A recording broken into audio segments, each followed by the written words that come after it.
Taking that first step into being a dungeon master can be extremely intimidating, especially if you spend any amount of time watching people who are really good at it do what they do. Whether that's a D&D show, watching Matt Mercer or Brennan Mulligan or Chris Perkins do their thing, or watching your DM in the game that you're involved in. You might see them and get inspired, thinking you really want to try that, but then you see how good they are and you think, well, I can't be like them. And the thing is, you shouldn't. You need to DM like you. You need to be you, because you can bring something unique to your game that nobody else can. But again, with that in mind, stepping behind the screen can be extremely intimidating. So what I want to do with this video is put out my 5 most important tips for starting and just becoming a good dungeon master. Collaborate and communicate. What is the #1 rule for developing a healthy relationship, whether it's romantic, platonic, work, or play? If you said communication, congratulations, you are correct. All relationships, no matter what type, require clear and honest communication to function in a healthy way,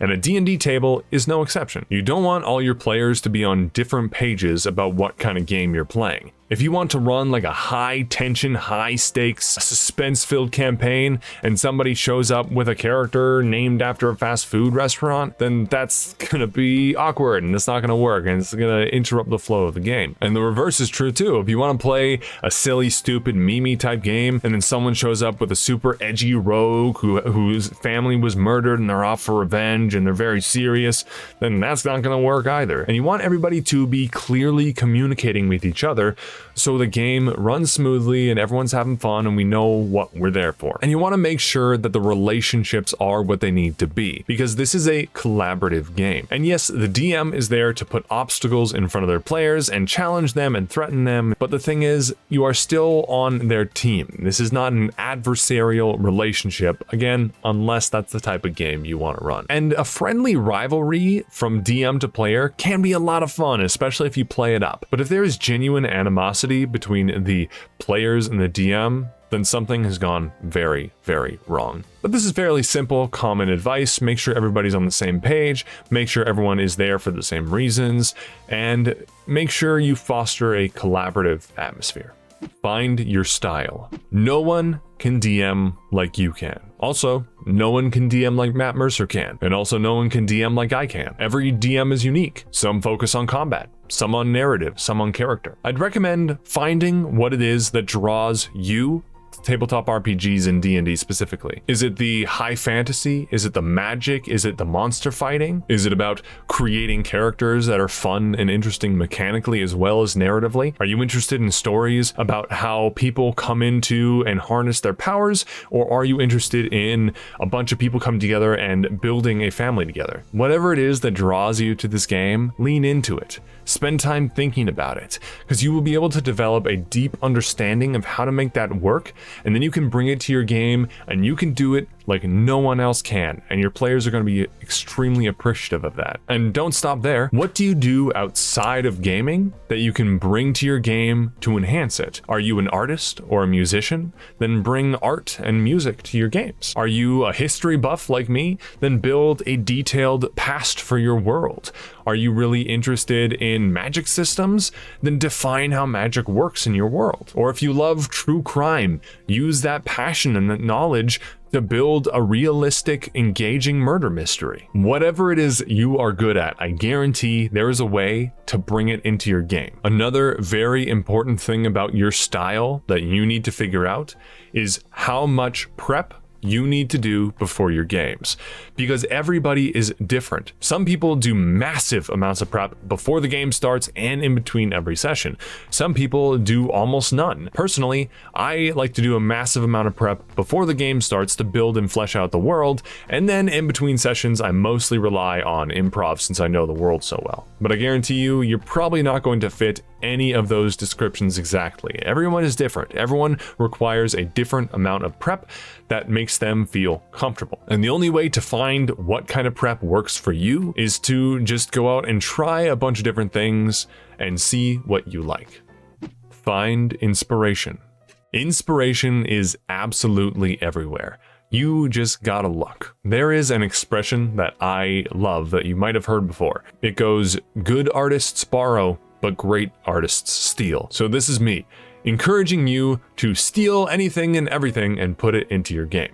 Note, don't steal things that people are actively trying to sell. Don't rob your friendly local game store.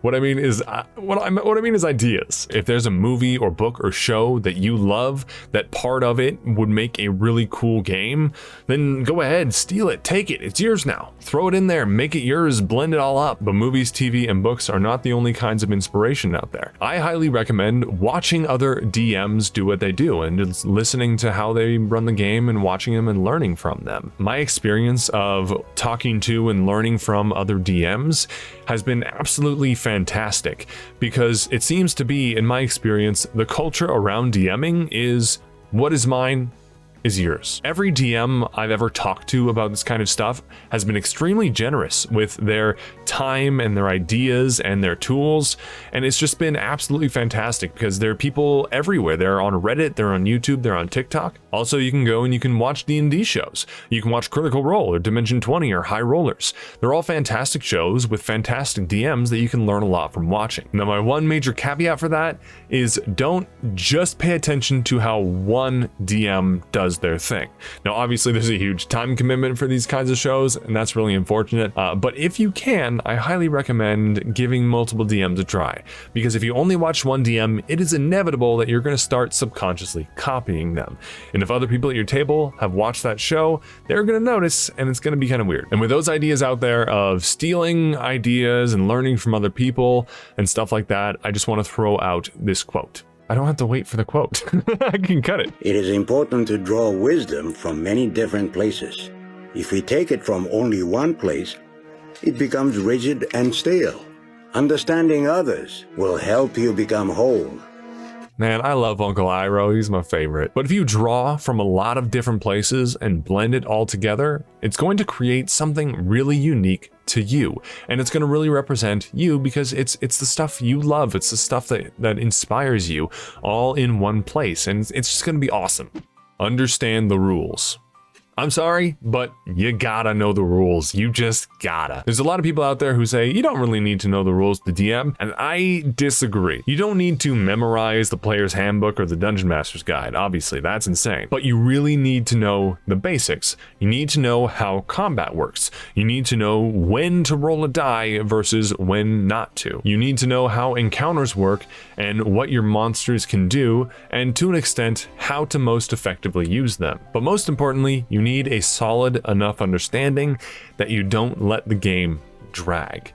You don't want to stall things out for 10 minutes while you look up a rule, and you don't want to misunderstand a rule so fundamentally that it breaks how the game works. You want to use the rules to your advantage.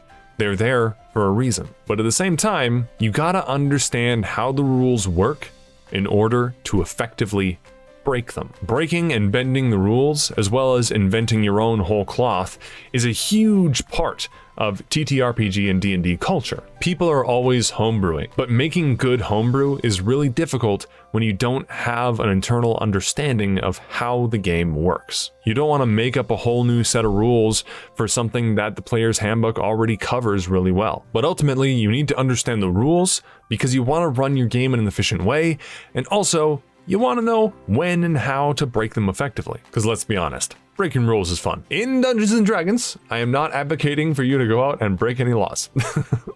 Run games.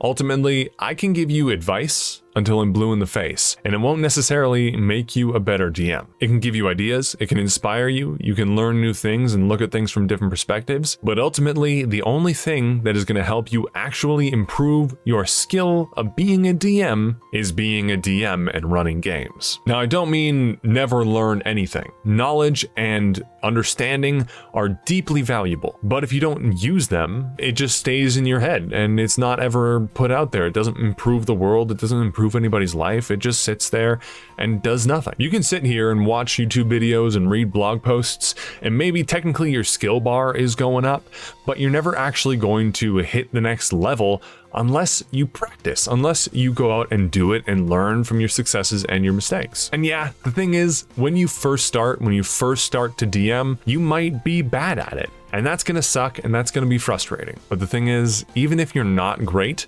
your players are probably going to appreciate it. And if they don't appreciate you putting all this work and time and risk into this, then maybe they're not the group you should be playing with. Personally, I always look forward to games run by new DMs, because even if the pace is a little slow, or they're a little off on the rules, or the game's a little bit clunky, I always appreciate that person putting themselves out there and trying something new. And that genuinely is awesome to watch, because if they have a good time and they feel good about what they did and they keep doing it, then I guarantee that person will become a great DM. Earlier in the video, I mentioned that there are a lot of great DMs that you can learn from. One of them is none other than Matthew Mercer. Click the video on screen if you want to learn what I learned from him.